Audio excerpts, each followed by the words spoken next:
if the opportunity's there, I'll get in the truck and drive back. I mean, it's 16 hours, but I mean, if I've got a buck on a pattern and I haven't killed, I'll go. Mm-hmm. Yeah, it's just I almost got on a plane a couple of years ago. I know. I was like, dude, should this happen? Like, should I go?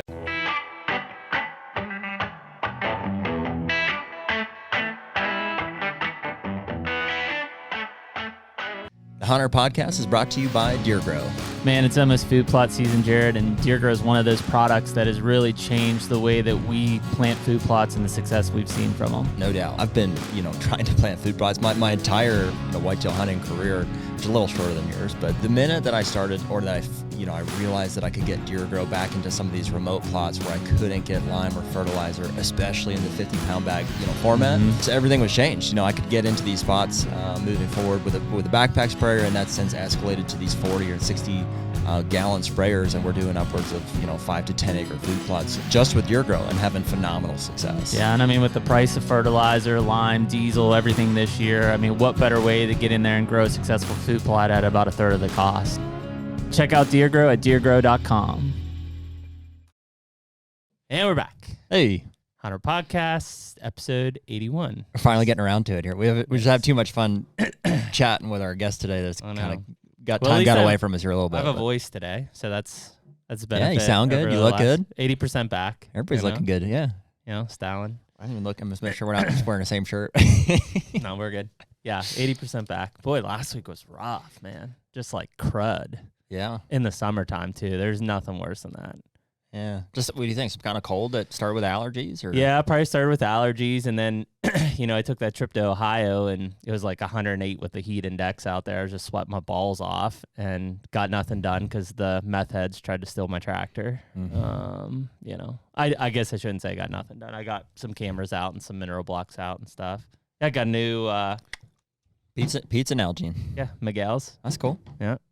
Miguel's? Huh? Dude, I have my Miguel's shirt on. Yeah. Dude, we got to get Nick on the Nalgene train. Classic, here. Man. So drink them ounces. Or drink them pints. I need to. But yeah, so no, it was, I think all of that just mounted up, plus like the extra headache of just dealing with crackheads. And we're starting to get some velvet bucks. Oh, we are, man. Which very nice. For me marks kind of the start of I can start to think about it. At least June 23rd. We're a week away from July. Yeah, I just posted a picture to our Instagram this morning, or if you're listening to this, would have been a week ago, of a slammer of a 3-year-old. Yeah.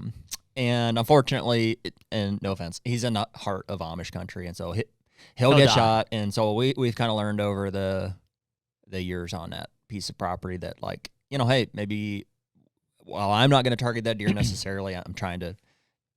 Personally, I want to seek out and try to hunt a 4-year-old or older buck. Mm-hmm. That's just my goal. There are guys in our camp that I know would be tickled to shoot that deer, and I bet he goes mid 150s as a 3-year-old. So it's awesome. I'll probably sick him on him. Yeah, I mean it's cool to start to see these bachelor groups. We talked the other day. I mean they're definitely holding tight. If your camera's in their zone, you're gonna pick them up, and you're gonna pick them up frequently. If you're not in there, you're not gonna see these deer. They're just not moving. It's been 100 degrees with the heat index every day. Mm-hmm. I think at least what I see on my place is if you've got basically whatever you would call kind of early successional, a lot of forbs, good summer browsing, high canopy cover or thermal cover, shade where breeze can go through, either high where they can see or low where the wind swirls. That's where they're at. And they don't really come out of those little 5 or 10 acre pockets very much. More than likely somebody else has got a mineral site, or there's something that they're sticking tight to. I mean, dude, it is like you said, it's a tight range. Within 5 or 10 acres would be my guess. Yeah, and that's why if you get into that range and you've got a mineral lookout or whatever, I mean, you're gonna see these bucks often. You're gonna watch them grow here the next 4 weeks. But if you're not in the range, don't get disappointed. It's just you're not gonna see them. Like any time of the year, too, a corn pile will pull them out. You know what I mean? The chances are, if you're within that vicinity at all and they see deer activity happening there. But, I mean... There's a lot of food out right now, though. Yeah, but, I mean, dude, they're going to stop at a corn pile. The problem is, why be in there putting corn out? It's also not the best thing for them to be eating during their growing season, and so it's not worth it. We'll probably put some kind of attractant or corn out early September just to do an inventory. I'll usually put some boss bucks out and do some like protein feed and stuff here in July. I don't really mess with it too much right now. And there's a new feed company that we're kind of working with Buck Bourbon a little bit toiling here. with. Well, we're gonna try it anyways. Yep, we got some, so we're testing some things out just to see how it works. Somebody commented on our stuff the other day about like we have an issue with baiting, and we're like, no. No, it's legal. Issue. I have no issue with baiting at all. Yeah. Ultimately, yes, I think where it's legal, I have no issue with baiting. Legal, I think we all would, or you and I anyways, would push and say maybe it shouldn't be legal in some of these places. Sure. But where it is, we're doing it. And 100%. Yeah, I mean, I would rather not have to do it in Ohio and Kentucky, but if I don't, my neighbor does, and then all my deer are gone. Yeah. So, you could say, well, you're the hypocrite for doing it, but if I don't do it, the neighbor does, and I don't see my deer. The power of the corn pile is undeniable. Yeah, so we'll start getting some things. I mean, July is an exciting month, man. These deer start putting on some serious inches. It is crazy to see how much variation there is. Like I've got some bucks that are just nubbing out, and I've got others, that are throwing threes, and kickers, and it's like, I've got plenty of deer throwing G3s at this point. And I've got other deers that look thick, but they're just like browse and beam. It's amazing that at some point they'll all end up in the same growth. Yeah.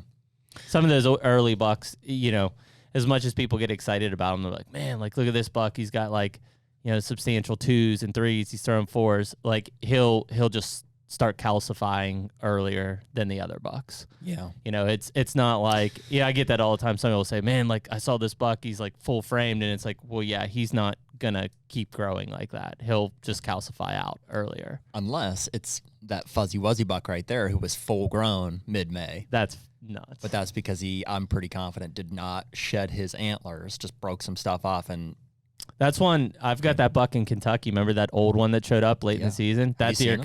No, I haven't seen him yet. I don't have a camera down there either yet. Cool. I'll probably put a camera That'd down. be super cool. I've got a mineral lick down there, but I'll probably put a feeder and a camera down there really soon. Nice.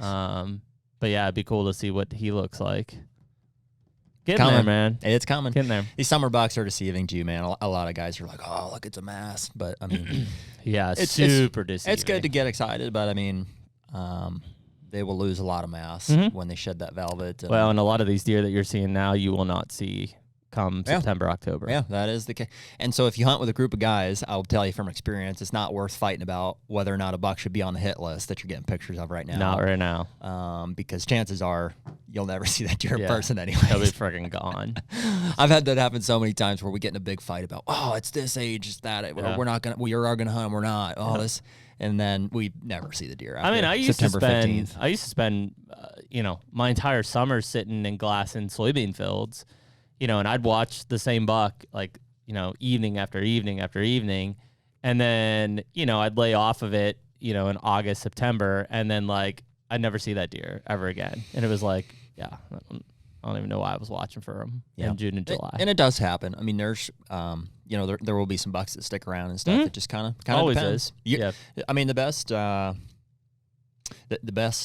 remedy for that is just experience, on a piece of property, and obviously the bigger piece of property that you have, the greater chance there is that the buck's going to still be there. Labor Day is usually my turn point of starting to think of. Don't you know you're not supposed to wear white after Labor Day? Yeah, that's usually my turn point of like starting to think about, all right, like these are the deer that I could hunt, especially in Kentucky because it's right at Labor Day when the season opens. Yeah. With those October 1 opening dates, still Labor Day. I'm starting to look at those There's a transition bucks. even throughout the season. Like, it seems like there's a big shift. We start getting pictures of hardhorn bucks. September 15th through October 15th. Some stay, some don't. Go. Some I get a handful of pictures of, and it's like they're on their way to a fall range somewhere, which is it's cool. I mean, dude, the whole season is dynamic. We have deer that show up for a few weeks in October or just a few weeks in November, or they disappear in the same manner. And then they come back. And the late season's totally different. So, I mean, just like I said, time on a piece of property, experience, knowledge of how it gets used will kind of be your best indicator for when deer will be there and maybe which deer will be there. Yeah. Excited, man.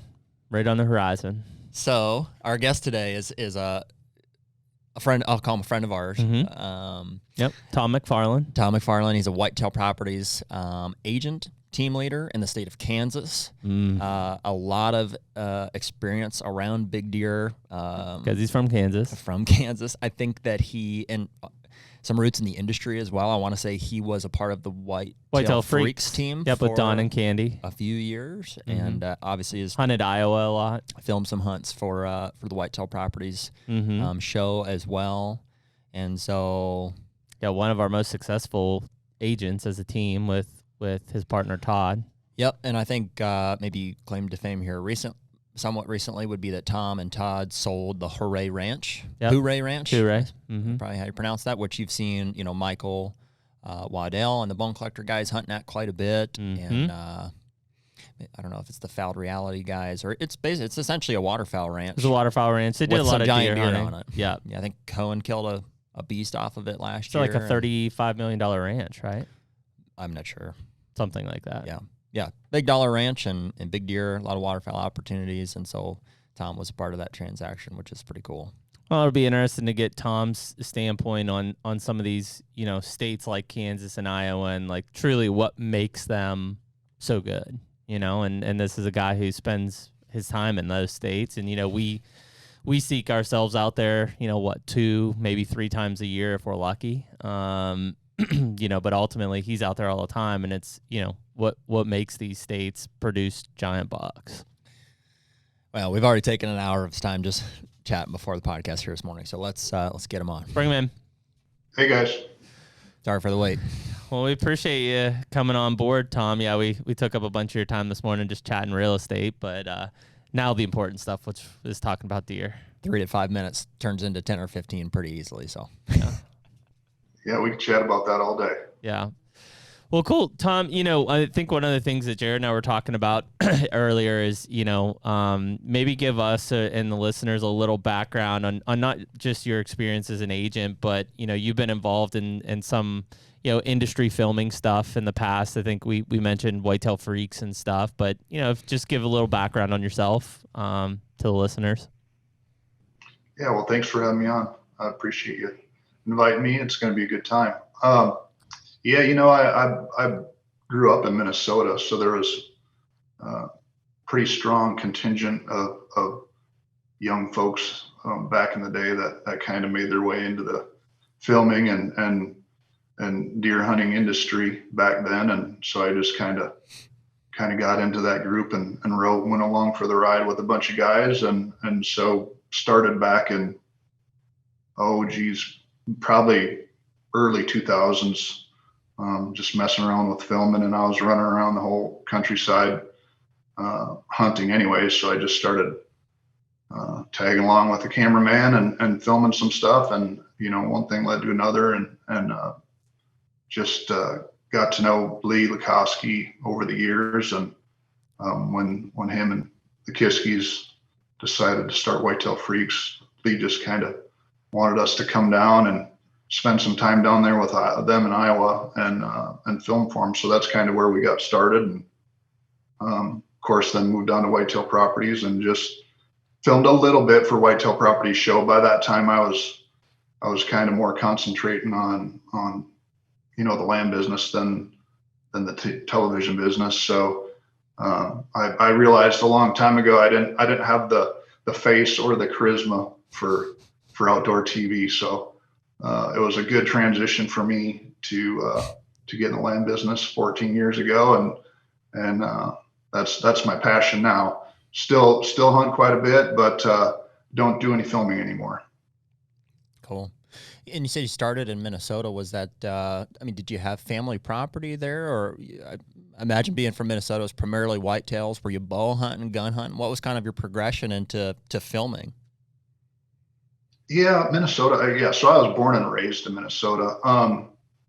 There's a strong traditional hunting and fishing, background in Minnesota. So, I grew up hunting on the same land that my great grandfather hunted on. So it wasn't anything we owned. It was a family friend. And, there's a lot of public, in northern Minnesota. It's just huge, popple forest and swamps and miles and miles and miles. I mean, there's some agriculture up there, but not a lot. So, I mean, it's really big woods hunting.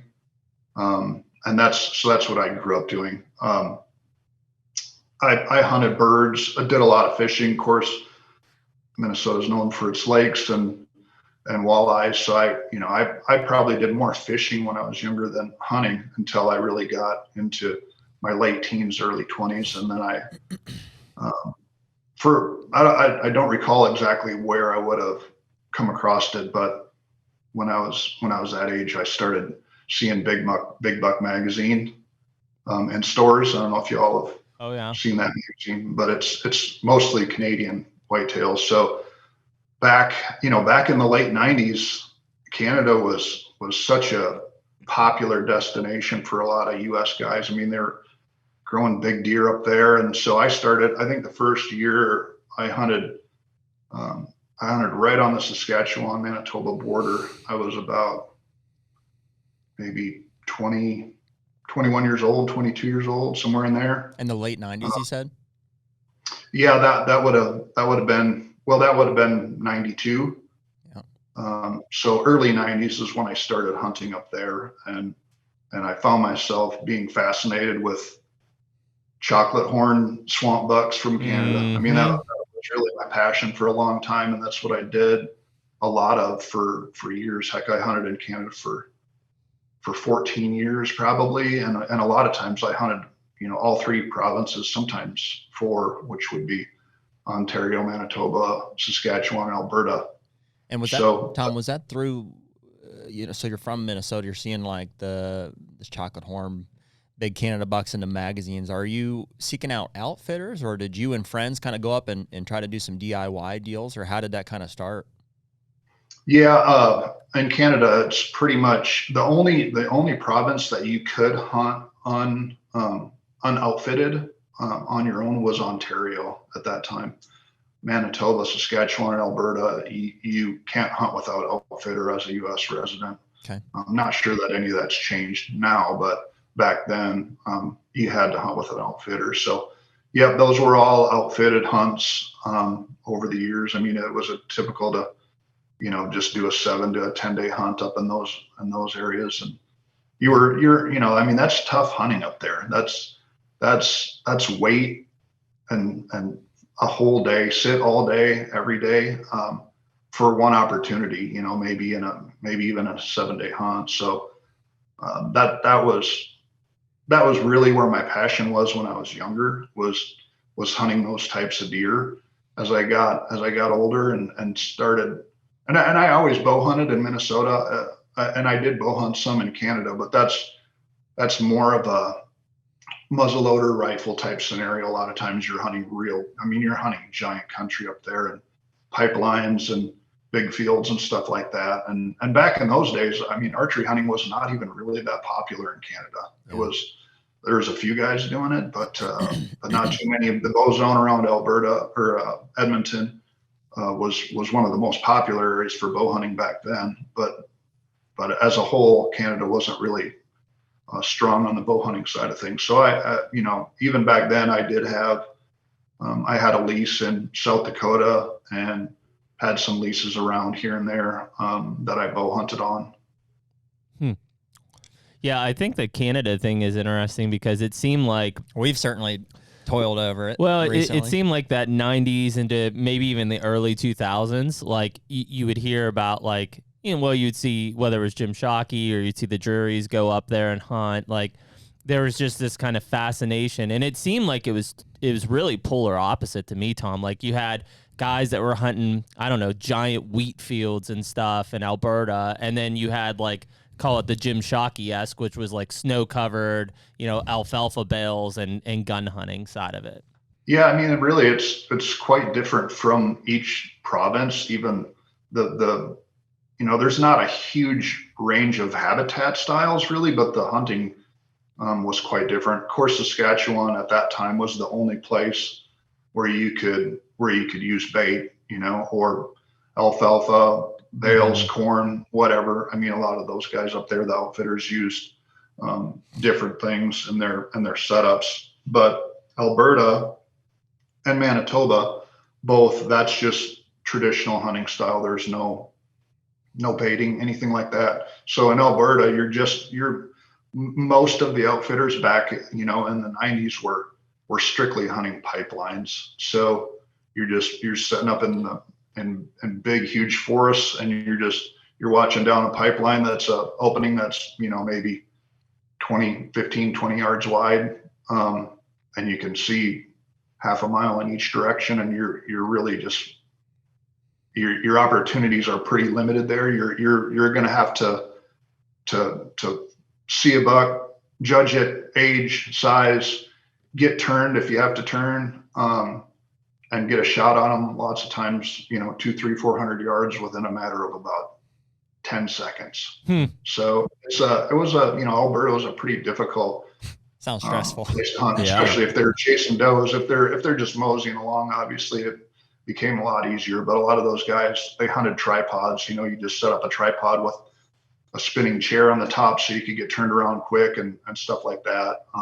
But yeah, that's Alberta was a pretty difficult place to hunt, really, but it also produced some of the biggest deer. I mean, there was just, back in those days, at least, there was some giant deer, north and northeast of Edmonton. And so it was a fun hunt, but it was a difficult hunt. And I would think that, it seemed maybe as we got to 2010, 11 timeframe, that pressure really started to get to Canada. I mean, it wasn't that people weren't killing big bucks, but it definitely seemed like there was a big rush of people into Canada. And I always wondered if, the last 2 years with COVID, where, most of those guides and outfitters were shut down, the border was shut down, you couldn't get there, how positive on the buck age structure and quality of deer would that have had on those deer in Saskatchewan and Alberta, where, the U.S. hunters couldn't get there for 2 years to hunt at all? Yeah, I mean, that's definitely part of it. I also think, especially in Saskatchewan, where, outfitters were baiting. I mean, you could see for sure in certain areas where age structure was, it definitely got hurt over time. Alberta being a little bit different, a lot of theirs is based on real, and not saying there's not a lot of hunters there, and that doesn't affect it. But I mean, also you gotta consider snow and wolves and all of those types of. I mean, there's gotten to be real problems with wolves, especially up that way. Some provinces you can harvest them, and Alberta's one of them. They're extremely hard to kill, so it's not like you can really do much to the population if you set out to try to control the wolves. But Alberta, I would say, was less hurt by hunters.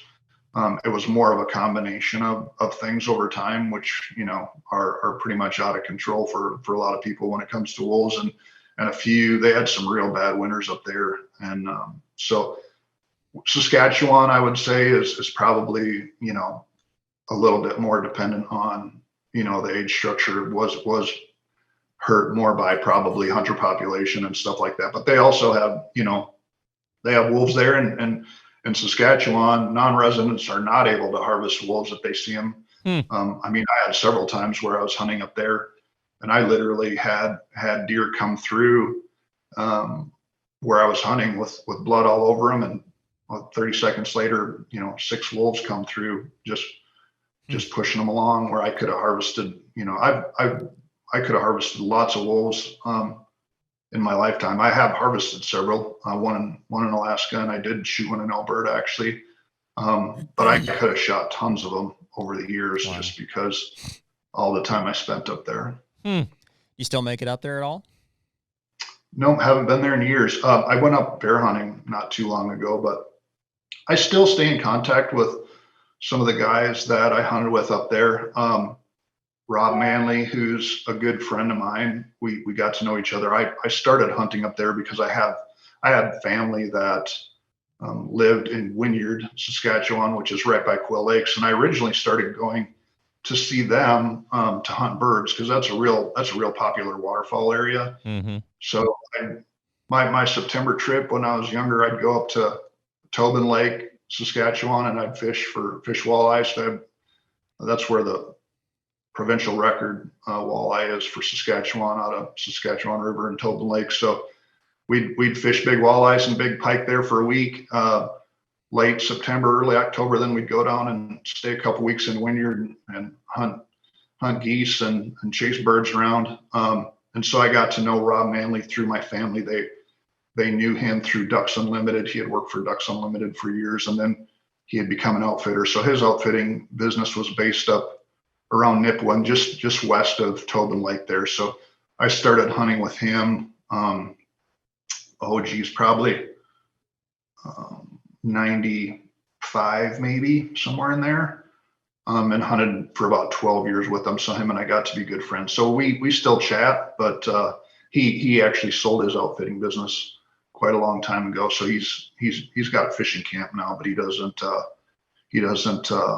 run a whitetail camp anymore. But of course he was a prolific writer, outdoor writer in Canada, and wrote a lot for Big Buck magazine. Mm-hmm. And he's the owner now. Gary Donald had passed that on, and Rob Manley owns that now. So he moved into that magazine business. And so I still talk to him pretty often just about the magazine and stuff in general. I think one of the things that got Jeremy and I interested in Canada initially, and we've never been to hunt. I mean, I've been to Canada a handful of times and through Canada going to Alaska, but not to point your age out here, I was born in 93, and Jeremy's about 9 years older than I am. Mm-hmm. And so like the peak of that, like, not exploitation, but a promotion around, these deer that were getting killed in Canada and stuff, we were of age to, receive it, but not necessarily be able to take advantage of them. Mm-hmm. I was 18 years old, I can't afford a hunt to Canada, and getting into starting our own careers and stuff. And so within the past 2 to 3 years, Jeremy and I have had some of our first opportunities to hunt mule deer, which we did in North Dakota first, and added South Dakota to the mix also, and just had an absolute blast doing that. Both of our first loves is whitetail hunting. I mean, being from the Northeast, and that was obviously kind of where we started. But we had so much fun on some of those North Dakota mule deer hunts that we started to just kind of consider where we might be able to pull off the type of hunt where you could hunt, mule deer and whitetail kind of like simultaneously. Mm-hmm. And it seemed like Canada was one of the few places that might offer something like that. Yeah, Manitoba and Alberta were the ones that we were looking at where, it seemed like a lot of those guys in the early season would do spot and stock muleys in the morning and then sit on alfalfa fields for whitetails in the afternoon. And it was like, oh yeah, that sounds Which sounds like absolute heaven. Yeah, we haven't done this, obviously. No. It's just kind of something we've just been looking at it. And COVID's hit here within the past year or two. Yeah. So I think it's in the back of our mind, something we'd like to do, but we haven't really connected. Well, we like those yet. early season opportunities, and I know we're going to shift gears here to Tom in Kansas too, but like I'll hunt Kentucky, which is early season, but most of our seasons don't start till October 1st. So the entire month of September minus Kentucky for me, or if we go to Kansas early season, is wide open, which is why we went to the Dakotas, because it's like, oh, we can hunt, opening part of September out there, still have 3 weeks before our whitetail season starts. Yeah. And that's what was attractive to those Canada hunts, is that it seems like in September you can get out there and start hunting muleys and whitetails early. Yeah, I do believe like things evolve. So I honestly believe Canada is still the last frontier as far as whitetails go. There's just so much habitat, and really it's kind of, when I say evolution, it's like Canada was real popular for a long time with a lot of U.S. guys. And then, as whatever it was, maybe it was overhunted, maybe it was, weather or whatever. And that whole popularity started to fade a little bit, really around the time that outdoor TV really started getting big, right? And so as outdoor TV really started ramping up, and a lot of the shows were based off of deer management and teaching people how to manage land and put in food plots and all of those things in the States, and archery really kind of even became more popular for U.S. residents. A lot of the guys that were prolific hunters in Canada decided to start investing in land and managing deer more in the States, right? So there's a lot of places in the States that people didn't even really know you could grow big deer until people started doing it. So then the evolution became more just let's buy 100 acres, or let's buy a couple 100 acres and let's manage in Iowa, and let's manage in Kansas or North Dakota, wherever it might be. And so that became popular, obviously, over the last 10 years. And that's where a lot of people transitioned, and there wasn't really a need to go to Canada to kill big deer. You could grow them in your backyard, right? If you had the right ingredients and the ability to do it.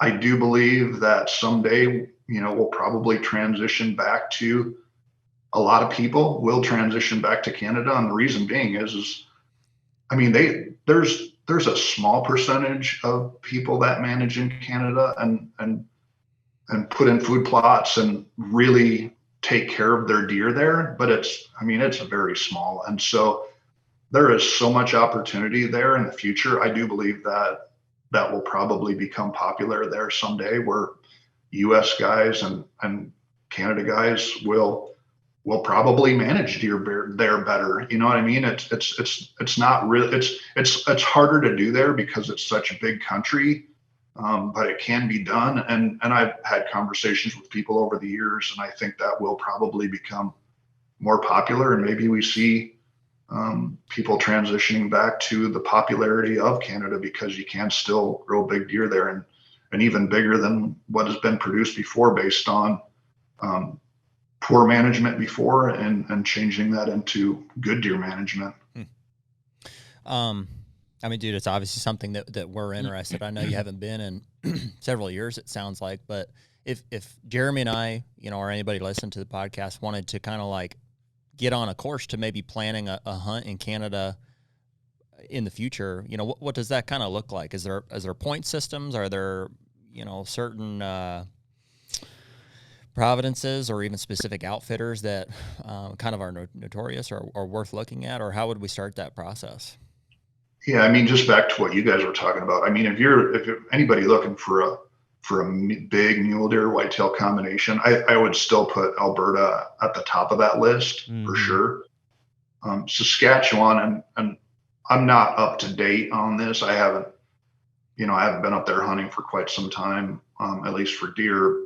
So I'm not exactly sure if any of the laws have changed. I've heard there's going to be some changes up there with land ownership type, styles, and maybe some of the laws in regards to hunting. I don't know when that would be and what that looks like, but Saskatchewan was always not open to non-residents for mule deer. You had to be a resident to hunt mule deer in Saskatchewan. So Saskatchewan really is, I don't want to say they have bigger mule deer than Alberta, but just as big and possibly bigger, because it's more of a limited tag situation there, especially for non-residents. Yeah. And it's even hard for residents to get tags there. So they have a better age structure there in the south and southwestern part of Saskatchewan. They grow some giant mule deer there. But that's not really an option, at least for U.S. guys at this point in time. So Alberta would for sure be your best option there. As far as, looking to hunt up there, man, it's been so long since I've really looked into that. I'm sure I still have quite a few connections up there, and excuse me, there's great outfitters up there. I don't know how busy they are, or how far booked out they are, or what their costs are, or anything like that. But I would think the opportunities up there are pretty good right now, especially after, COVID, and they probably had some pretty tough years up there for booking hunters. And so the age structure is probably looking pretty good right about now, I would imagine. That would be my thought. Cool. Mm-hmm. Well, we'll talk after the podcast, I guess, or another time. But Jeremy and I, even if it's like a 3 to 5 year in the future type of deal, are all about kind of setting up some green lights to hit here at some point. So that's exciting. Why? I assume it's just family and time, business that you haven't made it up there recently. Is that? Yeah, I mean, it's a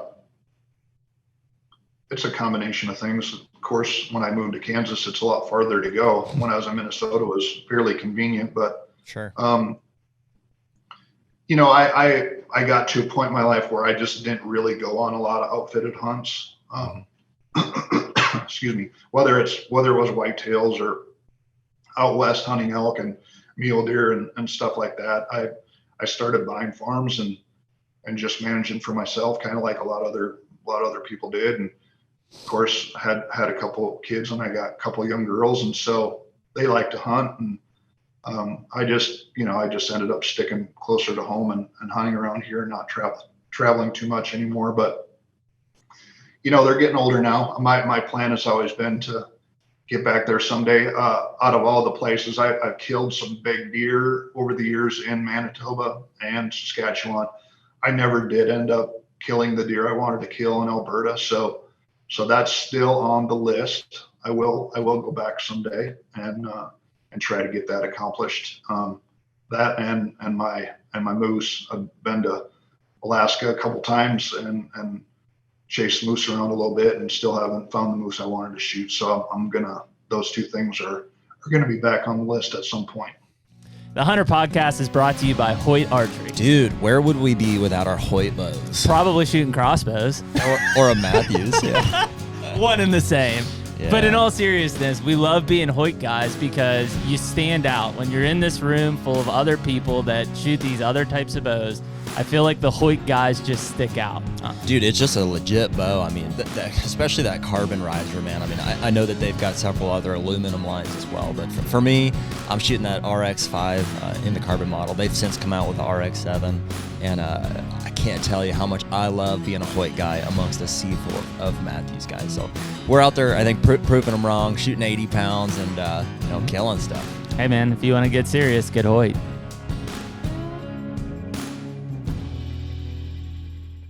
I mean, I think what's interesting there, Tom, is you kind of look at the Canadian provinces there, Alberta, Saskatchewan, and how it's not necessarily draw limited, but it's limited in how U.S. hunters can come and hunt there. I feel like it's very similar to what you probably experience in Kansas and Iowa, which is why it makes those states so good, is that there is a restriction or a regulation on the hunters being able to come into those two states to hunt, and thus the quality of deer that we're seeing in Kansas and Iowa is, astronomically better than we're seeing in most other states. Yeah, Iowa, I think, is more restricted, just being non-residents. Even if you own land there, you can't just buy a tag over the counter, right? You have to draw it, so that keeps that pretty limited. Who knows if that'll ever change in the future? There's been talk of that, but I'm not sure what that looks like. Kansas, I would say, since if you own 80 acres or more as a non-resident, you can buy a tag over the counter. So I think in Kansas, really, when you look to age structure, and depending on what part of the state you're in, to me that looks more like based on the seasons in general of how they're set up in Kansas and the overall, just the habitat, right? So especially as you go west, the ranches get bigger. There's just more room around them.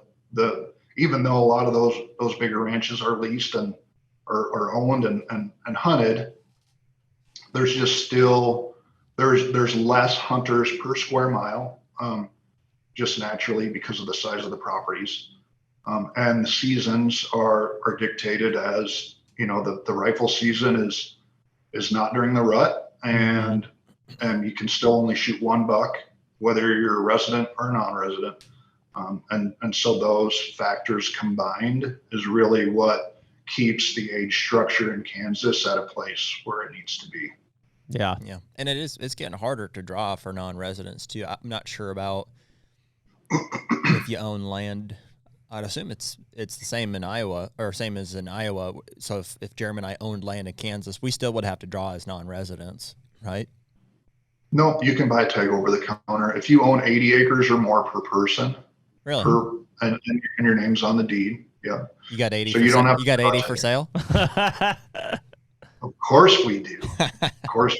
I think I guess, Tom, you've been there now to kind of see this transition of through COVID, you know. So I've hunted Kansas since I guess 2013 was my first year, you know, and I drew every year up until last year, essentially.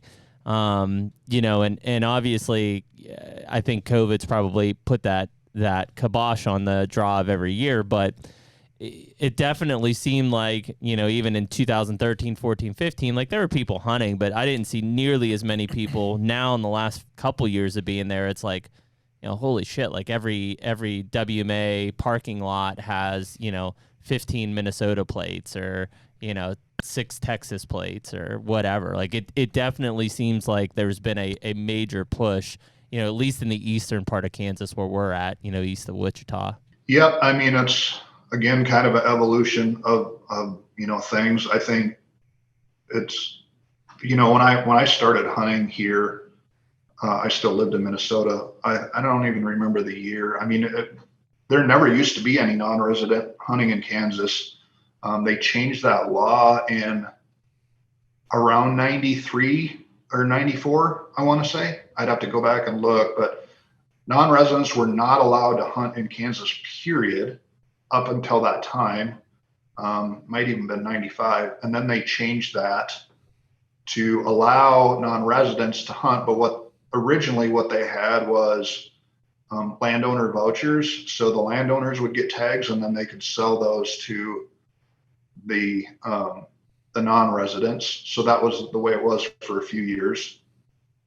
That turned out to be kind of a bad system, I guess. So they changed that up and then just went strictly to a draw.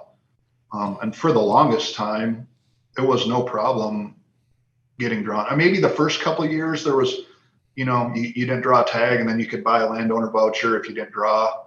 But then they probably increased the amount of tags. And so, you know, starting in about maybe 2003 or 4, somewhere in there, pretty much everybody drew a tag, and it's been that way for quite some time. Pretty much anybody that applied drew a tag as a non-resident up until COVID, you know. So that's when we started to see the you know, it was just a lot more people applying, a lot more people trying to get outdoors and hunting and stuff. So yeah, the last few years now, there's been quite a few people that have not been able to draw as non-residents. Mm-hmm. I know. I guess I'll say, because it's happened more to me in the past, I think 5 years, I've not drawn twice. Mm-hmm. Yeah, where in the past, 9 years, 10 years, I've not drawn just once. Yeah. Yeah. So it's definitely, I mean, and we've heard of some other guys too. I mean, it's getting tougher, you know, Mm-hmm. and I agree, Tom, it's cyclical, you know, where guys, whether it's promotion about Kansas or, you know, whatever it is, you know, guys want to go hunt there and stuff. And what were you saying about Iowa, and if they would ever change that? Well, there you just, no matter how much land you own, if you're not a resident there, you can't buy a tag over the counter. I see. Yeah. That aspect of it, you'd think they would consider changing. Yeah, if they ever changed the law where if you you owned a certain amount of acres that you would be able to buy a tag over the counter. I don't know if they'll ever change that law. That's, you know, that's been talked about for years and years, but That would change the real estate in that. Yeah, that would be interesting. In that place, for sure. Because, I mean, there's people obviously out of state that buy land there anyways, let alone if you could hunt every year because you had a certain amount of land.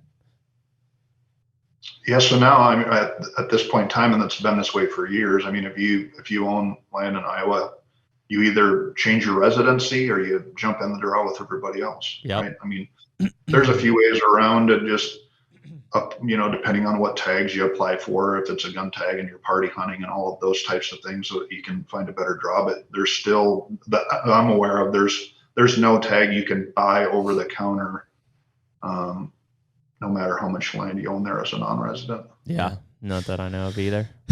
This kind of is tied into your comment about going on guided hunts there in Canada and, wanting to do more of it yourself, like managing for deer. And Jeremy and I obviously are very much, physically, we're young enough, capable of doing our own hunts, and we prefer to do it whenever we can. But the tough part is, if you consider Canada and the Midwest, in the grand scheme of things here, we live in Pennsylvania, and while there's good hunting opportunities here, there's obviously a drastic difference between what is possible here and what's different in a state like Kansas or in Iowa or potentially in Canada. And so like we struggle with the in-between of like, we don't want to necessarily go out and do a guided hunt, even in a state like Iowa or Kansas.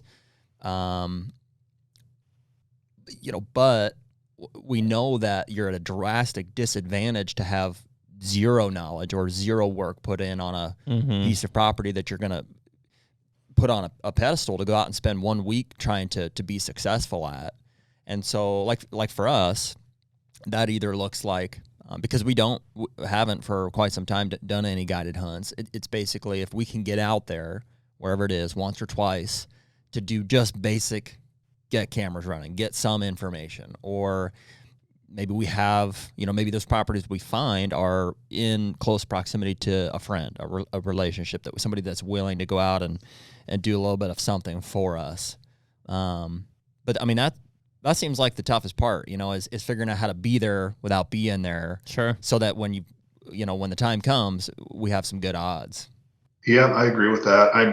I mean, for me, I learned a long time ago. I mean, there was some years there where I was hunting whitetails 13 or 14 different places, right? So it doesn't take too long to learn that really when you spread yourself out like that, and granted, some of them might have been, guided hunts. A lot of them were leases and places I've hunted before and had pretty good knowledge of. So, but even with that, right, you're not able to spend enough time there, scouting and doing all the things you need to do. Back in those days, I mean, we weren't really food plotting as much. I mean, we'd run cameras and stuff like that. Of course, there wasn't any cell cams or anything like that. So you'd go out and put out your cameras in what September. A drastic difference, huh?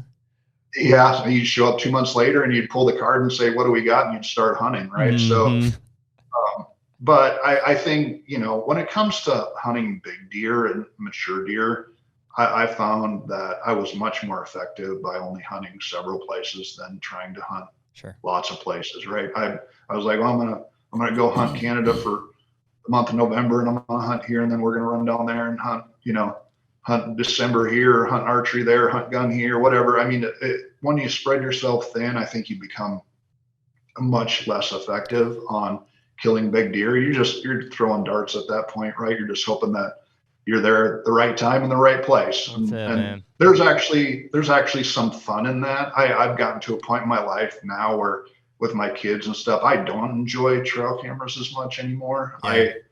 I've gotten to a point where I just, and maybe it's because I'm with my kids, but I just, every once in a while, we just grab my Gracie and her crossbow, and we just go sit, and whatever shows up. And so I've even evolved over time with just what I enjoy doing. And so but I certainly think that a lot of people make the mistake of trying to hunt big deer in too many places. I think if you just whittle that down to one or two of your best spots, you're going to have better success most of the time. Yeah. Well, dude, it took Jeremy and I 3 or 4 states to figure that out. I mean, I can't imagine 13 or 4. Granted, our availability is maybe a little different, but I agree in the sense that I have way more fun. First of all, it's stressful to try to cover that many places, to be like, man, how do I structure my schedule to be able to do that? Especially when you consider over the course of a season, it's like, man, there's only so many days that are good, so many days that are worth hunting. So many different opportunities that it's like, there's just no possible way. It's like, man, over the course of a 2 or 3 month whitetail season, there might be 5 or 10 really good hunting days that if you could say, man, there's 1 or 2 states here that I can monitor, with things like cell cams, or just wait for the right days. I mean, dude, I've hunted whole seasons on one farm and not been successful, and I had every opportunity to take advantage of like the good wind days, the good weather days. And, so yeah, to your point, we learned that pretty quick. There was a 1 or 2 year period there where we tried to do a lot and wasted a lot of money on leases, and just be bound again, that it's focus ultimately that kills some of these mature bucks. And when you're time committed to be here one day and 2 days later be at this place and then go back to this place, like you miss opportunities of focus. Well, I mean, so Kansas is like our, I mean, Tom, coming from Minnesota, it's like, dude, we look at Kansas as like, I can't even believe we're here. Like, this is the amazing.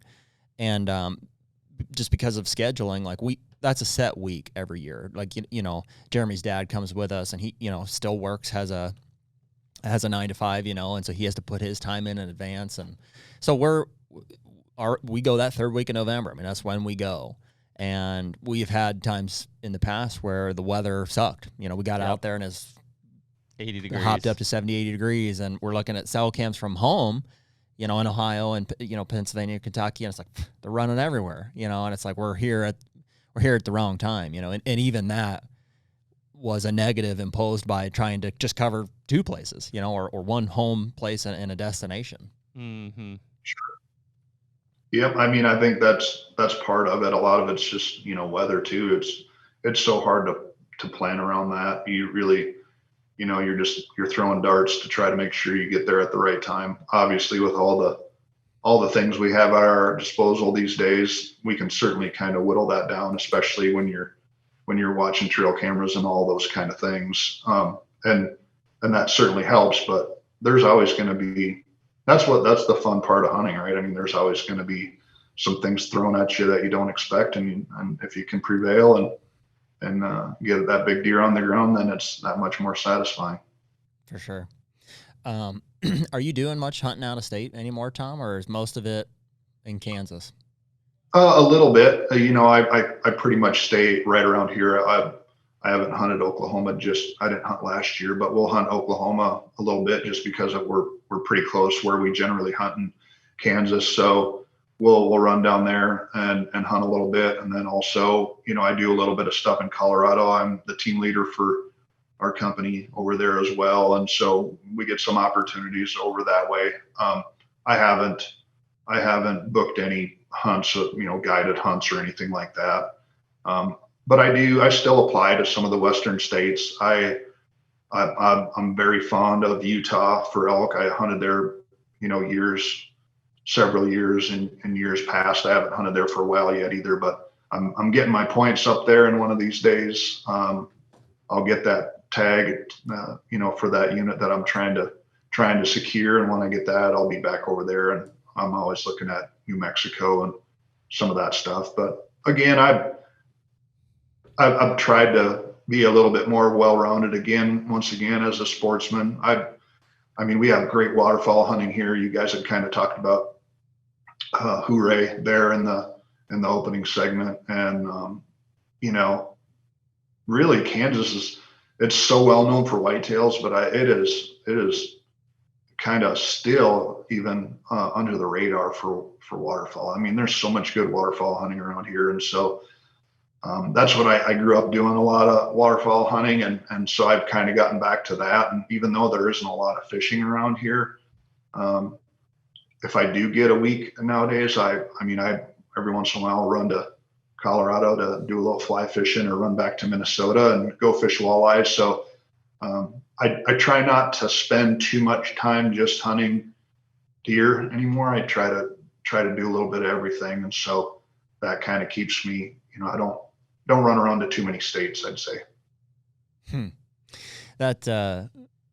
It's interesting to hear. I've heard other people go through that progression too, where they're like, man, I imagine at one time, like you were like I am now, and like Jeremy, I think probably still just ate up with the whitetails. It's like, how could I possibly make time in my schedule or space in my brain, where my passion is held here for anything but, that buck that we're chasing and stuff. And so we're trying to learn from guys that are maybe more in your position or on the other side that have embraced just a bigger picture of sportsmanship. And while that passion for whitetails doesn't burn any less brightly at all, it's like we're trying to just be in our peripheral vision, be aware of, these other things so we don't miss out along the way. Sure. And my kids changed it for me too some. And so I would say I still have the passion for it. I don't have the time anymore. That's really what kind of makes it the most difficult. And I do just love hunting with my kids. So that opportunity, I hate to miss it. And a lot of times that comes at the same time where I'd be running out to go chase whitetails in Alberta or one of those things. So it's kind of just prioritizing now.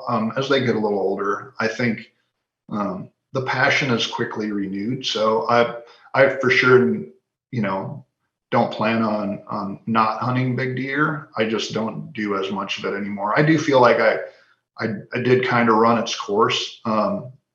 Just, it's like you guys said, I mean, it's a time consuming thing, right? So you really kind of got to be dedicated to it. And that's the way I was for a long time. And, but as you kind of get older and find easier ways to do things, and I still get the opportunity to go hunt some big deer and still own some farms. And so when the right opportunity arises, I'll jump out there and get after them. But nothing like spending 100 days a year in the field like I used to do before I was married and just running around in my truck. Yeah. Well, dude, I think I'm a little afraid of that because, we've been blessed with some really cool opportunities. I mean, the fact that we get to come out and hunt in Kansas is, I know a lot of people don't get to do that.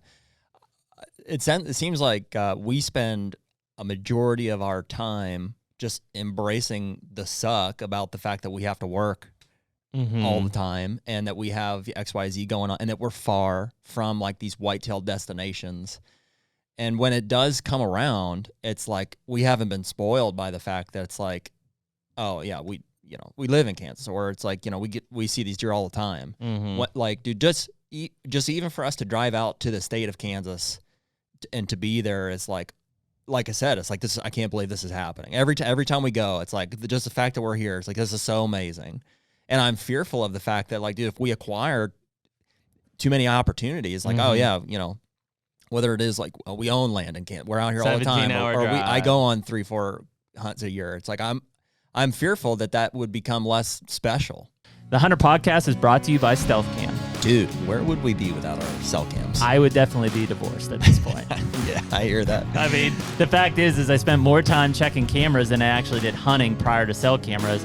Now, at least, my wife can enjoy me being in the comfort of my own home, buried in my phone, checking those pictures. Yeah, 100%. And dude, when it comes to trail cameras and definitely cell cameras, reliability is, I think, the number one thing that we're looking for. Stealth Cam just has a long reputation of reliable cameras, and ultimately that is the most important thing to us. They have to work. In terms of reliability, there's not a better camera on the market than Stealth Cam, whether you're talking about the Fusion X, the Reactor, or the DS4K Transmit. And most of them are under $200. Stealthcam.com. Check them out.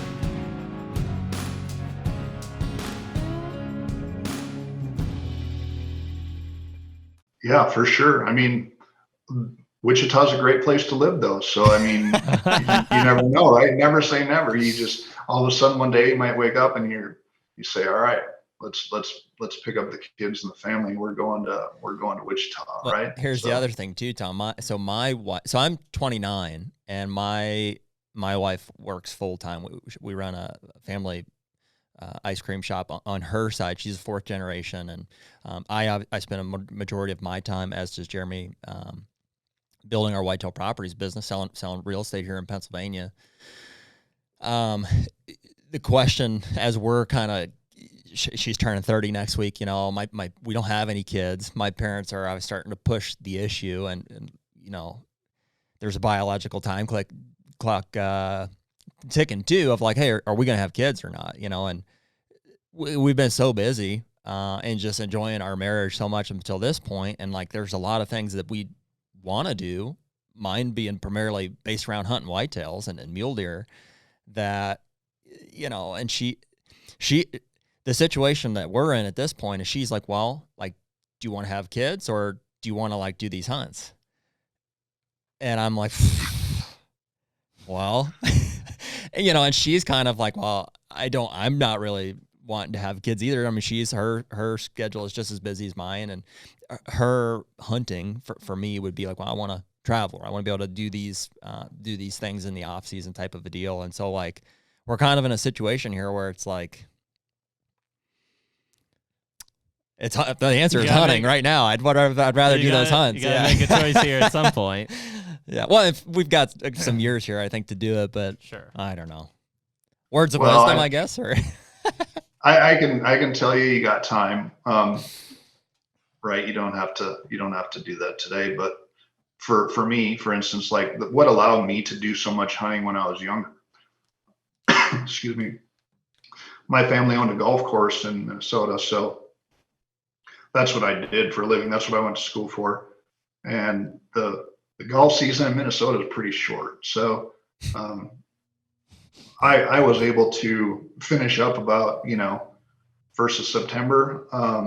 And I'd hit the road and I'd just be gone from September until, the end of hunting season, which would have, after the first of the year, sometimes even a little bit into the, January and some of those months. But then I'd come back and my dad was a home builder and I worked in the trade. So I'd work my tail off for about 3-4 months and try to pay for a bunch of my hunts the following year before I went back to the golf course. And that was my cycle for about 20 years. So I didn't get married until I was 40 and then had kids. So I had, most of my 20s and my 30s, that's all I did. I just hunted and fished and worked hard. And so if you wait until you're 40 and to have kids, that's okay.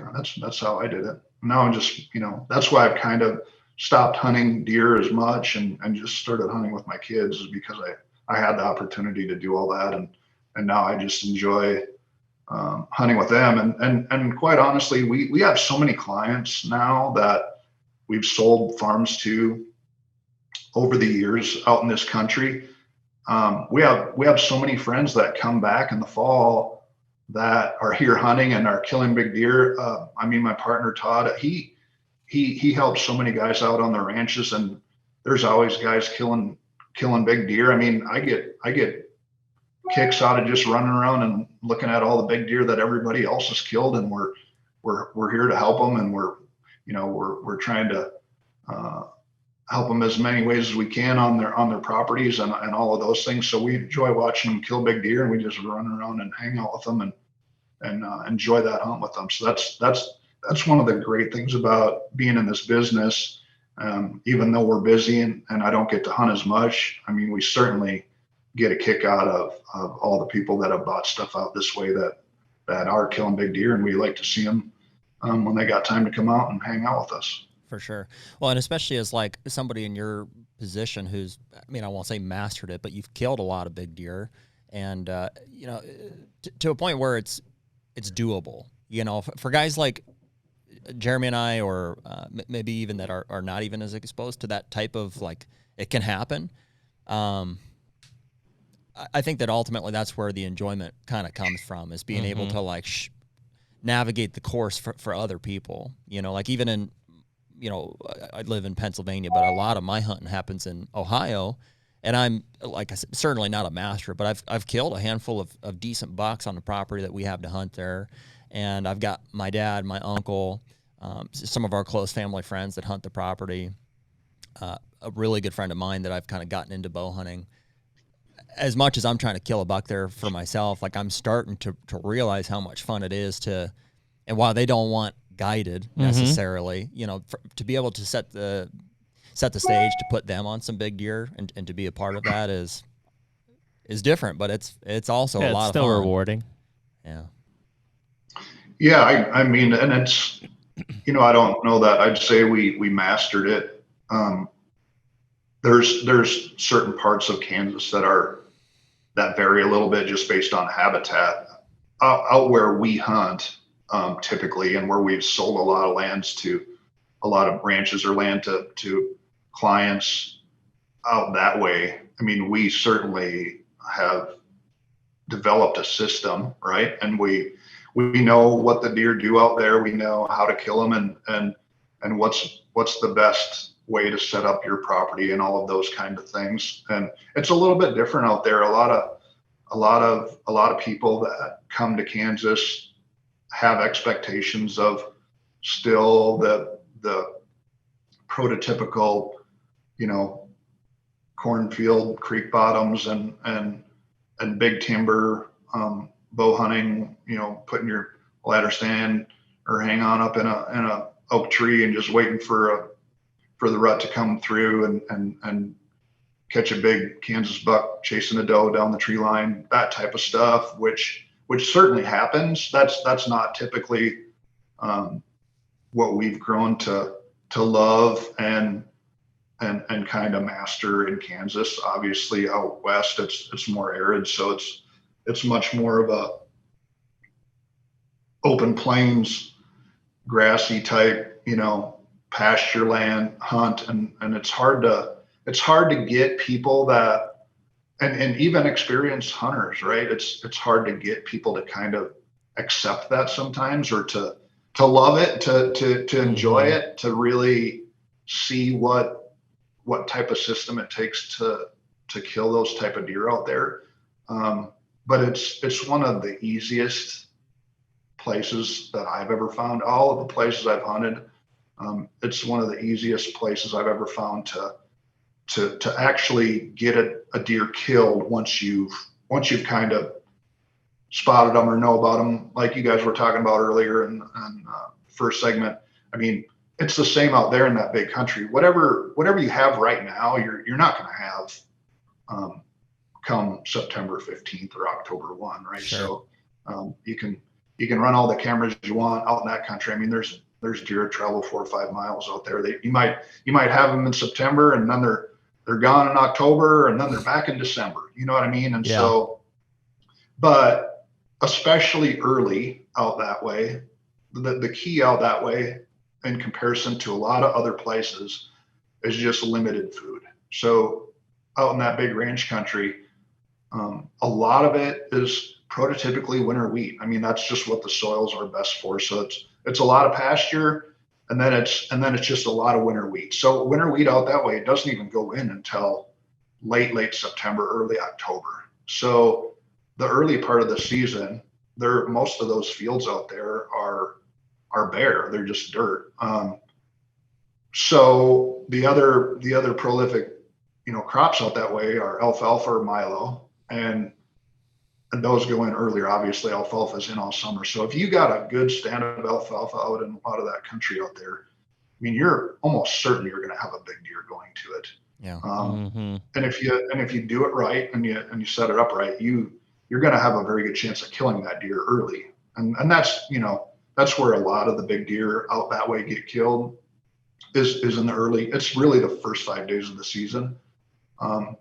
And then you kind of go through that rut stage where they're a little bit less predictable. And then as you get into December, again, which is kind of key for us out there, that's when they get back on the wheat. That's when the wheat's greened up and a lot of the other crops are out.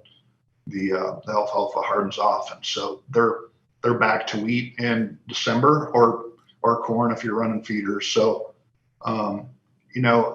there's just we just got a pretty good way to hunt them out that way. And if you do it right, you're going to have a really good chance of getting that, 5-6-year-old deer killed. It's just all there is to it. Yeah, that's awesome. I think a lot of guys fail to acknowledge or admit the differences between different types of country, or even the fact that deer are different in different areas. They're like, well, I want to do it this way. We've got a guy that hunts with us on our farm from Michigan, and he wants to be in the woods. And, I get it. He's used to hunting a tree stand in the big woods. But the reality is, like, our farm in Ohio doesn't have that much woods. It's a lot of little pockets of stuff. And he's come around on it here when we've seen some success. But those guys want to hunt the way that they know how to hunt, and I think it's how they're comfortable. I've kind of embraced, and I get more appreciation out of, like, and if somebody can show you in a certain area, hey, this is how we do it here. This is what's effective. And there is a line, I don't necessarily, I'm not turned on by the idea of, like, hey, sit here with a gun and do it. There's still a level of whatever you call it, sportsmanship or ethics that I want to do it the way that I want to do it. And that may just mean with a bow out of a certain type of you know what I'm saying? Sure. Yeah. And we see a lot of that. I mean, I completely understand that. That's the hard part. Like, a lot of people can't envision themselves bow hunting in that scenario, right? You go out there and you see that wide open country and you're like, how am I ever going to bow hunt here? It's basically impossible. Right. And it's really not. It's actually very effective.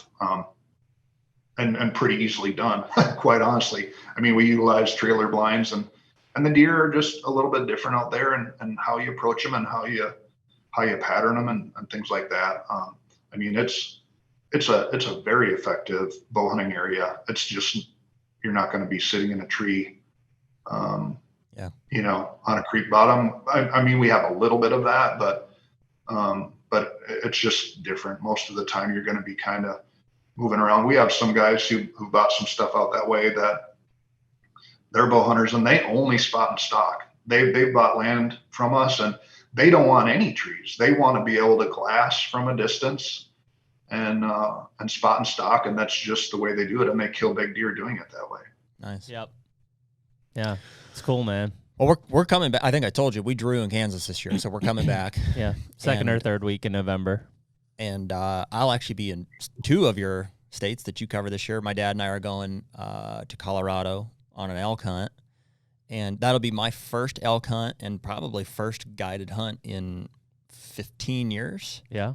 And it's kind of a cool opportunity because the first time we did it, like I said, was about 15 years ago, and it was with the same guides. It's a family-run operation in the same area. And I think they had sold and rebought back their rights to that area, that wilderness unit, since then. And the kid that was guiding us at the time was 16 when I was 15. And so he was like the younger of the 2 sons. And so we had a really cool opportunity to be able to go back with the same dad and son team, same unit. That's cool. Same group of guys on our end. It's me and my dad. The guy from Michigan that hunts our farm and one of his good friends. And so I'm super stoked about that. That's September 17th through the 23rd. And I know Kansas comes in on the 12th this year. And so we got to get out there anyways to scout and get some cameras up on a new lease and hit some of our public and stuff. And so I'm trying to figure out how to squeak in that 12th or 13th for an early season deal. And then regardless of our success on that, we'll be back with our dads third week in November. So on your property there, it's in Greenwood, correct? Yeah, we're in Greenwood. Yeah. And so are you guys doing food plots or anything there, or is it? No, corn piles, if anything. Corn piles and corridors. Do they have any crop on that ranch? Yeah. Yeah, a couple of them do. Yep. So what are they typically growing there? Corn and beans. Yeah, corn and beans in a rotation. Mm-hmm. Yeah, they usually will. If it's beans, then they'll come in and put winter wheat in. We've tried to have the landowners plant brassicas first a few times, and the consensus is they're very good at corn and beans. Yeah. Sure. Yeah, I think we'll probably have them do some stuff this year, but we'll end up buying them the seed. I think we've relied on them they're like, oh, I have seed, I'll do it, and like it's not worked ever before. So, but the problem is we in that area, we do hunt a lot of river bottoms. And, whether it's August, September, at some point those river bottoms flood. Well, this is public. And drowns it out. This is the buck I'm hunting this year, or that's the plan. We found this shed 2 years ago. I think he was 4 here. Mm-hmm. So if that deer's out there, that's a public land, probably 80s, 6-year-old. Mm-hmm.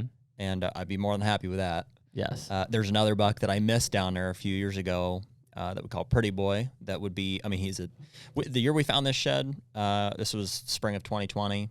I found another, this is an 82-inch shed. We found another 82-inch shed off a buck that I missed 100 yards away from it, both on public. So it's a killer spot. Access is the trick there. And obviously can't bait on public, so it's just a corridor. It's just the right spot. Mm-hmm. Thicket and corridor. Gotcha. Yep. Hard to access. That's the way to do it. So, and if we go early season, I can't say I probably wouldn't be down there because we would rely on a food source. A food source, yeah. And we've never done it either. So I know guys have success out there early, so that'd be a new thing for us. Yeah. Yeah. I don't know if that's probably a little bit limited on alfalfa right in that area, but I wouldn't doubt if there's some in that area, but certainly your beans would probably have some deer going to them if they got some beans in there. Obviously that would hopefully have a draw for that area for y'all. Yeah. That seems like what most people in that area, if they're killing them early, they're killing them on green beans or corn pile. Yeah. Or both. Yeah. Yeah. Yeah, we feeders are running all through the summer, and we find deer going to them, obviously, or they'll stop there, like you were talking about earlier. When you're running your trail cameras and stuff, they'll stop there. As you get further west from where y'all are at, it's just a little bit more limited. They certainly go to them, but they're more prolifically going to anything green out that way because it's just more arid. Dude, duh. Should we do that? What? Put some feeders out. Probably. Yeah. Well, dude, we've got probably mixed opinions on the feeders, not in terms of the reason ethics, we haven't just in terms of effectiveness, like because here in Ohio, dude, or in Pennsylvania, some areas we hunt, they might not touch them. You know what I mean? It's just weird. And I don't know that we've ever run a feeder in Kansas. We have. The problem is like if they do hit it in like September, it's empty, and then we don't have anybody to refill it. Yeah. So you got to keep them filled. Because it comes back to like even when we put corn piles or minerals out or whatever, it's like I'd rather do it the week before we get there than 2 months before we get there. Right. Well, and so we've kind of defaulted to the strategy of like, we don't do anything until we get there usually. Yeah, or our mindset has been, these feeders are here all the time, and so they don't feel any urgency to go and hit them. It's kind of been like our thing. Mm-hmm. And so we're like, our time is limited anyways. Why don't we just put all our efforts into trying to get a corn pile out 3 days before, and then it's fresh, it's new, it's worth hunting over. Takes them a little time to find it. Yeah. Yeah, in my experience, and I'm just generally talking about early season now, whether it's a feeder or a food source, a green food source, or whatever. I've always pretty much killed most of my deer not at the site, but going to it. So, you can put out a feeder 9 times out of 10. They're going to be showing up probably later, you know what I mean? Whether after and early season, we're typically only hunting afternoons. We're not usually hunting mornings because you're just running the deer off the food. So, especially if you're hunting alfalfa or milo or something like that. But, I've always had opportunities to move around and find the deer. I'd say probably almost all of the bigger deer I've killed here, I've transitioned and killed them coming off their bed or coming to water before going to the food. Early, obviously, as you get into the rut, you're just hunting more based on travel and things like that. But I think a lot of guys probably end up focusing too much on hunting at the food source or hunting at the feeder. Obviously, if you're getting into some big fields and stuff, there's a lot of room around it, and you're not really pinpointing one spot. If you're hunting a corn pile or a feeder, people tend to get too focused on that, I think. I enjoy kind of transitioning and moving around and trying to find the deer and figure them out. And that's actually how I've had my best results is figuring out where they're going or where they're laying, where they're coming from, and trying to intercept them when they're getting up in the afternoon to start figuring out their evening plans. Yep. Well, that's our disadvantage is like our time is so limited, whether it's during the rut or in the early season. Like we know that the early season comes down to a pattern. The rut, in our opinion, comes down to a spot.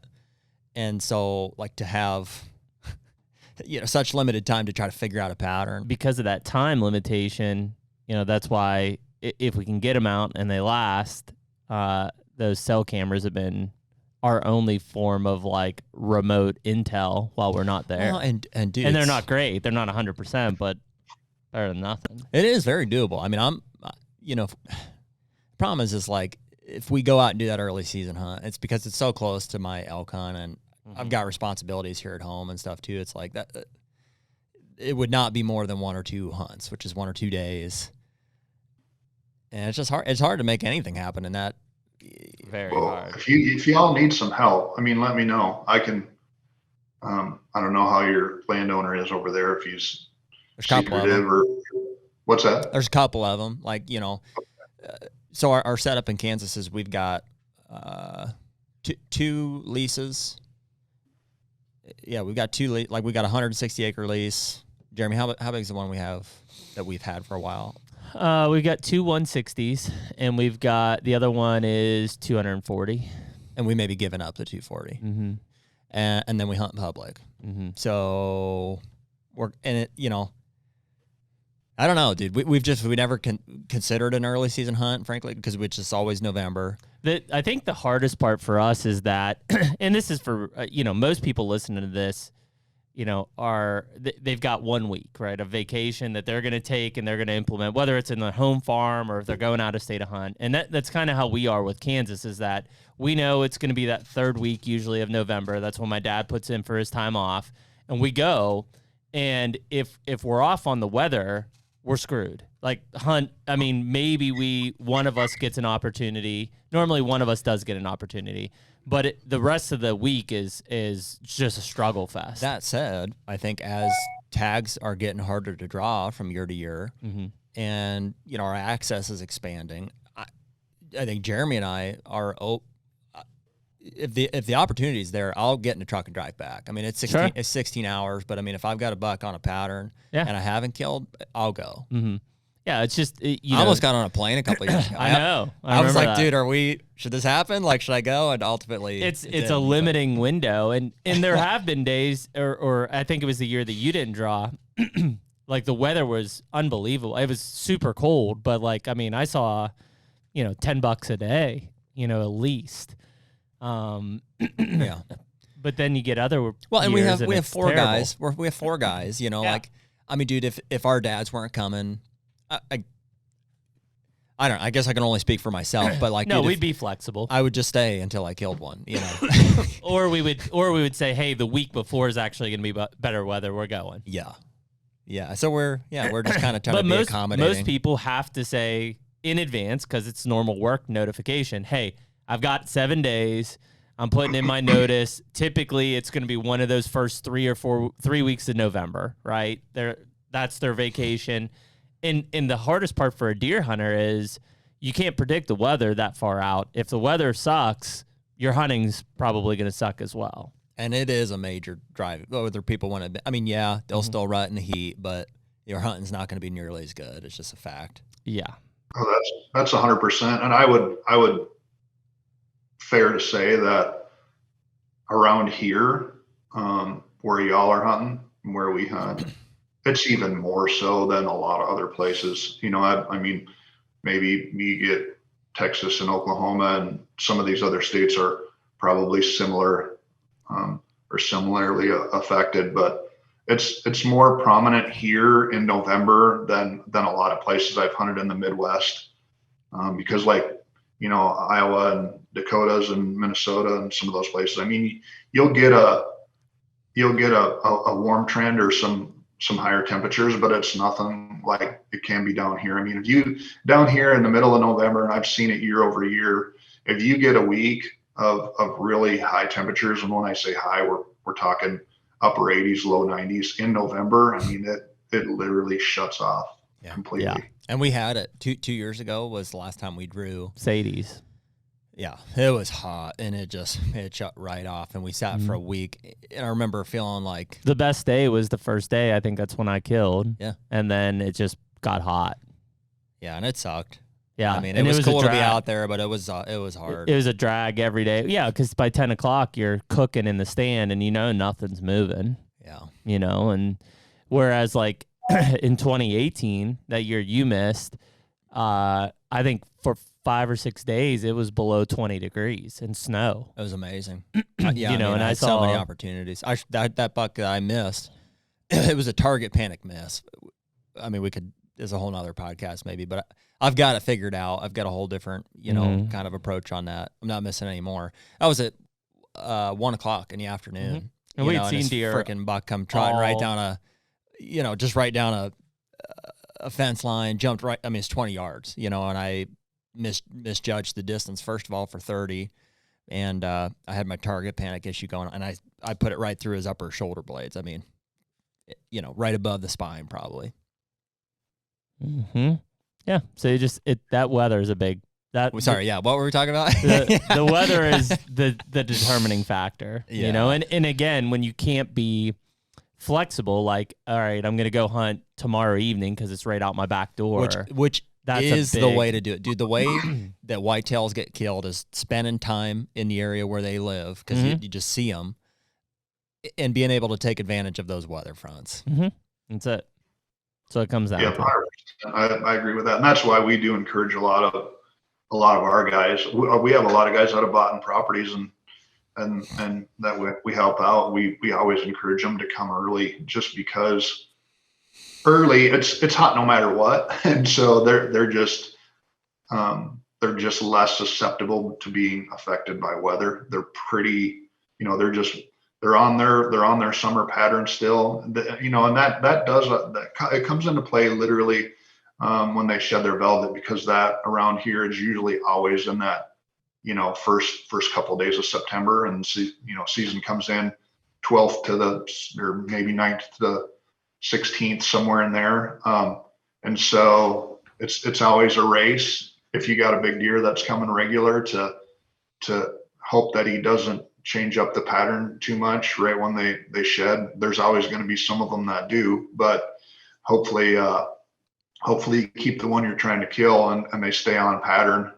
And we do get some changing weather, you know, in that early part of the season. Middle of September, we'll get some northeast winds and some rain and some cooler temperatures. But I found that whether it's that or still 80 degrees and sunny, they're still pretty much on their pattern. They don't change it up too much. They're more affected by shedding the velvet. But if you get through that phase, then they're usually still sticking pretty close to what they've been doing. Whereas in November, you know, if you get some cooler weather and they're really starting to run and the timing's right, and then you get that 85 degree or 90 degree weather, I mean, they just disappear, and they just go. I mean, they're just not moving around, and so that makes it pretty tough. Whereas early, it's not as affected by that. But I'm not trying to talk you guys into coming early, but it's not going to take much to talk us into it. It's just can we figure out the schedule, and does it work? We got to be there anyways at some point. Yeah,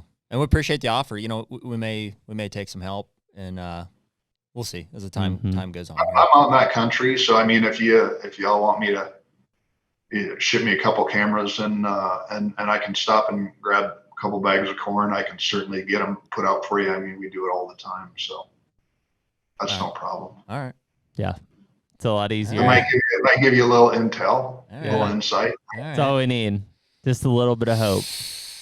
Yeah. Well, see, because I'm probably the issue in this case because I got that elk hunt to leave for, and my thing is like, can I be in Kansas, go home for 2 days, and then go away for a week? Like, does that screw, put my wife in a tough situation? Our ice cream shop closes mid-October, so Gotcha. After that, you're good. After that, yeah, I'm wide open, and that's why. Well, I would say it's as simple as if I can help you get some, a little bit of corn out and some cameras out, whether it's on a field edge or or corn pile or something like that. I mean, it's literally the way we look at it as if they're coming every night and they're coming at a reasonable time every night, we go hunt them if the wind's right. If they're not, then we just wait. That's all there is to it. I suppose that's all it would come down to. I mean, if y'all had cell cams and that deer is coming in, and I say every night, 4 out of 5 nights, and they're just, you can see they're holding their pattern and they're coming at a reasonable time. I would say your chances are pretty darn good. If they're erratic, then all right, you gotta stop. You're getting me too excited. Isn't that crazy though to think about? I mean, we're coming. That's it. We're coming. If you think about like how often, or how much attention we pay to these animals, and like simply it comes down to, in that early season, bed food. Like it's just a routine. It's just, I mean, same with like us. We have our routines that we do. Those deer have their same routines they go through. And you could be off by, one field edge, and you're not going to be able to recognize that routine, especially in the early season. Because we talk about how little these deer are moving, but if you're in that pattern, in that area, it's pretty easy to know he's there, he's here, he's there, he's here, and just be there at the right time. I know. Well, that's what I'm saying. That's one of the biggest factors in getting a big deer killed, I think, is just spending time where they are. That's why I tell my dad he's got no excuse. I'm like, dude, you live here. like I come out I come out a few times and I'm like, oh, there they are. Here they are. Like, he's like, oh, I've never seen that deer before. I'm like, what do you mean? You live here. Yeah. You should be seeing it every day. Yeah. And that's what's frustrating about them far away states is I know it's doable. Yeah. It's just we don't have the time to just be there. I mean, that's a challenge, for most out of it. And I mean, that then forms the argument when you talk about, especially a place like Iowa, where it takes 5 years just to get drawn as a non-resident. The argument is you probably are best to go with somebody that lives there and or an outfitter. Because if you just try to do it on your own after 5 years, the stakes are so high. It's like, it took me 6 years to draw this tag. You could blow it real quick, and now you got to wait another 6 years. Yeah. I will say there's nothing more rewarding than that, but it's certainly less effective. Well, yeah, and I mean that's the big thing. I think that's the struggle that Jared and I have most of the time is like our roots are we just want to do it ourselves. We want to even if we get a lease, like let's just get a lease. We'll learn it. We'll hunt it ourselves. The problem is if the deer aren't there, we can't kill them. Or somebody who's willing to do anything you tell them, like, hey, put a camera here. Hey, do this. Yeah. But you can only ask so much of somebody. And we've got some friends. Yeah, and it's no knock on an outfitter, but it's just we're wired to really want to, dive in as a raw format and do it ourselves, and learn the property, learn the deer, hang the stand, hunt the deer. I'm not saying that there's not a reward in it, but it's a tough pill for somebody who's kind of wired that way to, show up on a property you've never been on. Guy says, go sit in there and you kill a buck. Like, it's cool, but it definitely doesn't have the rewards as much as if all that effort and that study and knowing that you outsmarted that animal and set up correctly. Like, that's the true, pinnacle of this thing. Yeah. So, man, I agree with you. It's a trade-off, though, I guess. Yep. I mean, if it's like 180-inch deer that somebody kind of helped you find out, or I mean, or each or situation 6 more years unique. of tag soup until you can get drawn again. Yeah, it's tough, man. Well, cool. We'll definitely we'll feel it out. We'll see if it's realistic for me to be able to get away. The cool thing is, regardless of our success or lack thereof in the early season, we're coming back with our dads in November, and so one of the main appeals of being able to kill one early, other than being able to kill one early is to have somebody freed up to run camp. You know, hey, I'll drop you guys off. I can do the scouting while you guys are hunting, and you know, it's a huge advantage to have somebody without a tag in their pocket with you in camp. Yeah, I love that. Yeah, hopefully it's whoever's the best cook too. Mm-hmm. So Jeremy, when Jeremy and I do hunts together, I'm the camp. I'm the female of our. I cook the green beans. You make the veggies. I'll make the meat. Yeah, Jeremy cooks the meat. But it is fun, man. I mean, that's part of that November trip is just like the camp camaraderie aspect of it, you know, and getting out there and just being in Kansas for a week. You know, the hope is you got good weather and you're encountering bucks and people are excited and maybe kill one or two, but you know, it's being out there. Either way, it'd be cool to hook up out there. It'd be awesome if it was over a buck. Like if one of our dads killed a nice buck, if you'd come out because you're not real far from us, maybe. Oh man, I don't know exactly where your place at is over there, but I'd say it's 45 minutes from my house. Yeah, it's not far from Eureka. Awesome.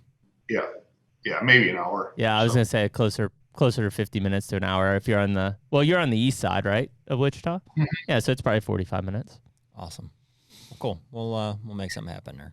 All right, man. Well, we're going to let you go. We know you got properties to sell and properties to list and busy guy in Kansas. So we appreciate you coming on, Tom, and talking with us here about, you know, some of those hunts. And it wasn't so bad, right? I know Tom's like, I don't want to like get on and talk. You're kind of an introvert, right? So it's like. Yeah, a little. I mean, I don't know that since I've done a lot of my hunting years ago, some of that stuff isn't really relevant anymore. So I wasn't sure how much I'd be able to bring to the table. No, that's perfect, man. Yeah, we just want to talk to you. We don't care. Yeah, no, dude, we certainly appreciate you coming on, and we'll do it again in the future if you're open to it.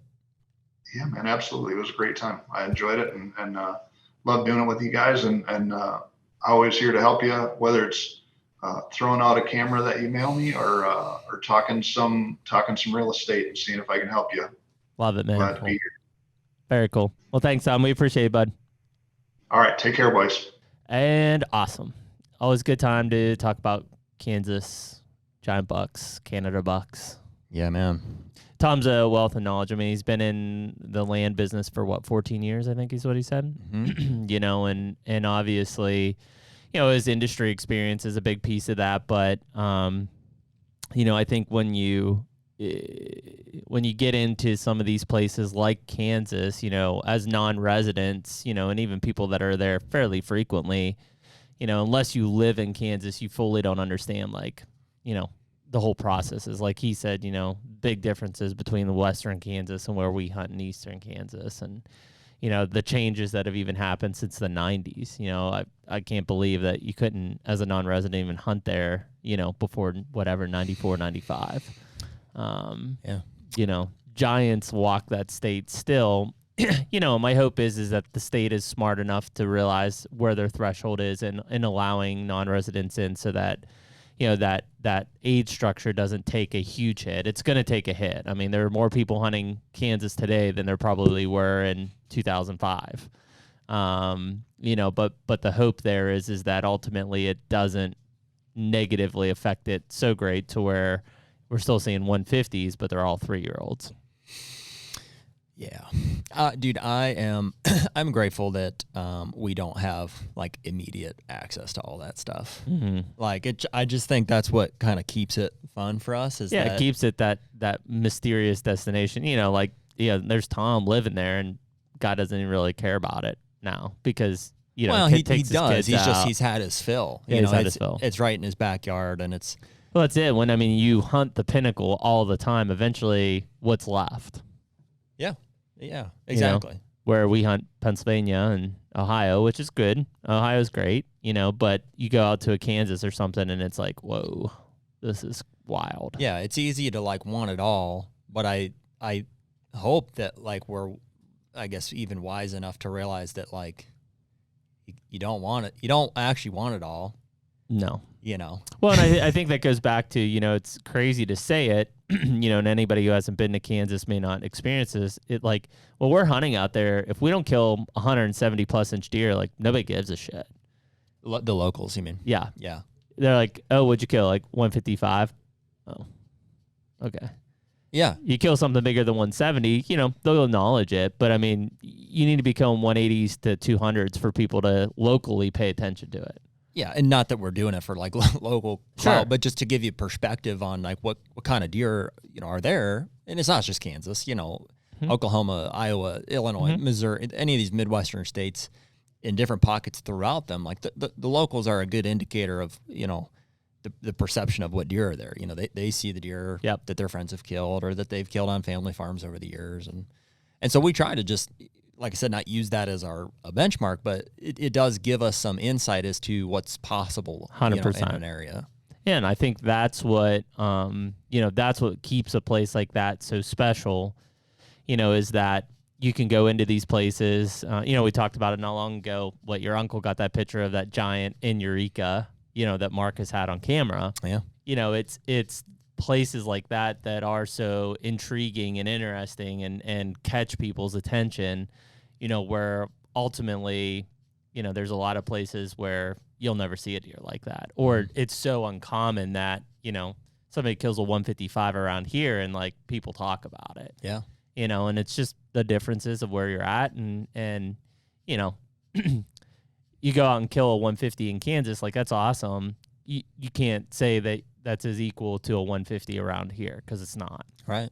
Or and it's the same thing with like somebody kills a 150-inch mature buck on private land. That's not the same as killing a 150-inch mature deer on public land. Well, they're apples to oranges. That's why you can't listen to what people say on social media or even what was on TV shows at one point, because just deer hunting is so geographically based and situational. Every deer is different, every state is different, every situation. Even the weapon, like every aspect of it, I don't know, has some kind of an effect on like just the experience, like ultimately what happened there. And the score of a deer or the age of a deer is just a part of it. Sure.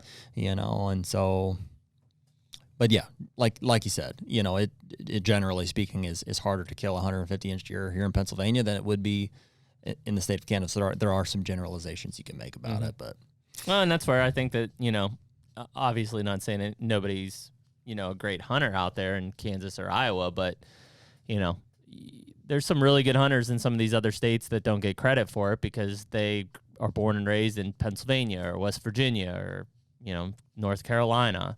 And, had that same person been born and raised in Iowa, they probably would also be killing booners. That's the other fun thing about traveling to hunt like that is that while we're not looking for, the local clout, you said they acknowledge 170 or better, all of our friends are here in Pennsylvania. And so to go out and kill a Boone and Crockett animal in Kansas, while it's fairly doable out there, it's a rarity. You're really doing something here. And so all of our close friends are like, dude, that's sick. That's a giant. That's a giant. Yeah. And we enjoy that too. Yeah. So, anyways, if you get a chance, why not? Put in. Yeah. Oh, yeah. 100%. I mean, you owe it to yourself. This is, we're taking my dad this year. It'll be his first Midwestern hunt at all at 57 years old. Yep. And so, not that he's been deprived, but this is all he knows is the Ohio is our farm. Yeah. And while we're blessed to have our farm, it's a good farm. And I don't think he's never killed deer over 150-ish, and he will see quite a few of them in Kansas. And so I'm excited to expose him to that. Yeah, that'll be awesome. Well, cool. We appreciate Tom joining us this morning for HUNTR Podcast, episode 81, and we'll catch y'all next week. Later. Take me